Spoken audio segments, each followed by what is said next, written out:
final inductee for the evening was one of the top outfielders ever to play baseball at Valparaiso University. He helped to lead the Crusaders to a pair of Indiana Collegiate Conference championships, as well as 2 NCAA tournament berths during his career with the Brown and Gold.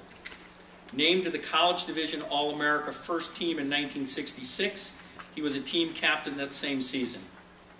He was the team's season statistical leader in batting, runs scored, home runs, and runs batted in during his time at Valpo. And in 1966, he set what was then a single-season school record with 8 doubles. He was a 2-time Indiana Collegiate Conference first team pick and was selected as the team's most valuable player in 1966. He is now retired from a career in financial management for the Department of the Navy. Ladies and gentlemen, Russ Steinbeck.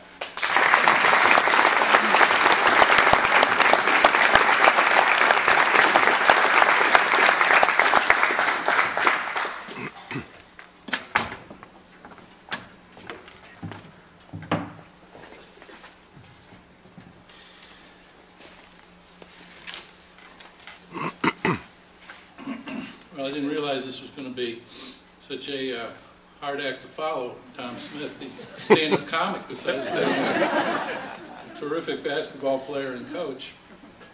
First, I want to thank my family for being here. My wife, Janine, son, Randy, brothers, sister-in-laws, nephews, cousins, and my aunt. And I especially appreciate my brother, Dick, and sister-in-law, Janice, for coming all the way from San Francisco, California, to be here today for just this reason. I also want to give special mention to my second cousin, Army Specialist Dan Smith, who just returned from a one-year tour duty over in Afghanistan, and he's about to leave Monday for his next assignment in Kentucky. So, Danny, thank you very much for your service to the country, and thank you very much for being here.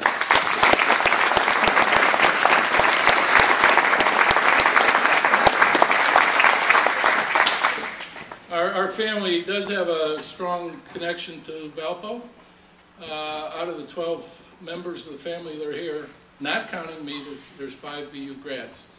And, of course, with me, that would be 6. And I can't explain what happened to the others.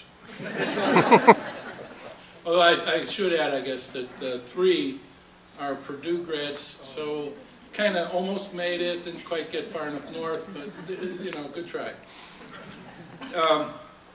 I really want to thank the university for this great honor. It's really overwhelming. I certainly never expected it.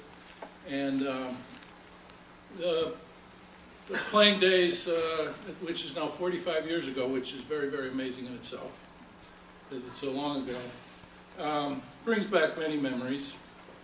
I just recollect one. If you play baseball in the Midwest, you need to be prepared for cold weather in the early part of the season. And I remember one game at our field, which at that time was next to the football field, where it was really cold, and all of a sudden it started snowing a little bit, and then it started snowing some more. And after a while, the snowflakes were the size of golf balls. And from right field, you could not distinguish the snowflakes from the baseball. And it was like, we need to do something about this. And finally, the ump figured it out, and we halted play. And then after a little bit, the snow stopped, and we resumed. But that was part of playing in the Midwest here in the early season. The thing I remember most about playing ball here was that it was a very, very enjoyable experience. And I think Coach Emery Bauer was, of course, fully responsible for that. He knew the game thoroughly. Emery was a good competitor. We played to win. His goal every year was to win the ICC, the Indiana Collegiate Conference, and to get in the NCAA tournament. And in 2 of my 3 varsity seasons, we achieved those goals. But at the same time, he made it, I guess I'll use the word fun. I mean, it was enjoyable.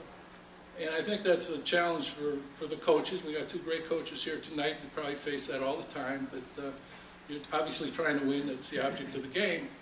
But, you know, you also want to make it enjoyable, that the guys want to play and so forth. And I always thought that Emory hit just the right balance between winning, which was really vitally important, and playing the game for the sake of enjoying playing. And his sense of humor, anybody that knew Emory would remember that, certainly. So I thank the university for this tremendous honor. I'm very, very appreciative of it, and I will certainly cherish it forever. So thank you very, very much.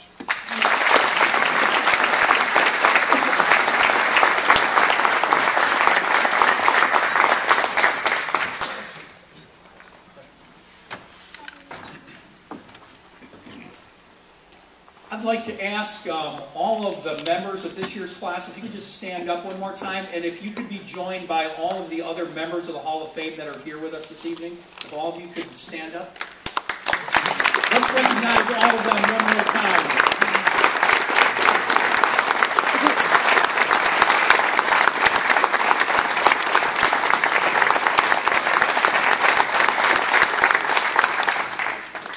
Ladies and gentlemen, that concludes the 2012 Hall of Fame induction ceremony. Thank you very much for being with us.